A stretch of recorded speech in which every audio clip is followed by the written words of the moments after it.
তো গাইস আমি চলে আসলাম চান করে শিব বাবা পুজোর জন্য। তো এখন বাজে বিকেল 5টা, 5:30, হ্যাঁ 5:30।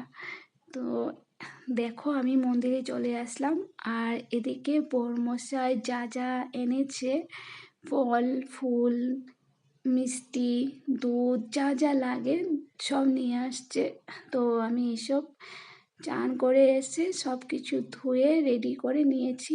আর শিবরাত্রি মানে তো রাতের বেলা পুজো, এটা তো আর দিনের বেলা পুজো হয় না। তো সব কিছু রেডি করতে করে করে আমার 7টা বাজে গেছে।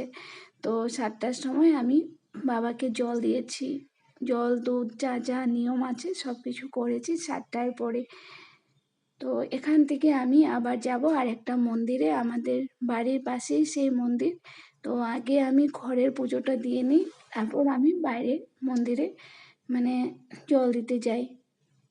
আর শিবরাত্রি তো আমার রাতের বেলায় পুজো হয় না, তো দিনের বেলা আমি পুজোটা দিই না, আমি রাতের বেলায় দিই। তো আমার পূজা মোটামুটি হয়ে গেছে, তোমাদের শেয়ার করছি, তোমরাও দেখে নাও কেমন লাগছে বলবে। আমার পুজোটা দেখে তোমাদের ভালো লাগলে সত্যি লাইক কমেন্ট শেয়ার করবে।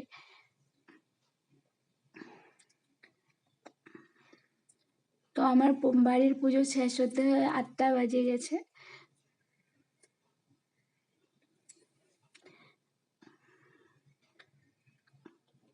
তো বাড়ির পুজো আমার শেষ হয়ে গেছে, কমপ্লিট বাড়ির পুজো। তারপর আমি এখন মন্দির একটা যাব, আমাদের বাড়ির পাশেই সেই মন্দির, সেই মন্দিরে গিয়ে তোমাদের শেয়ার করব, সেখানেও আমি পুজো দিব।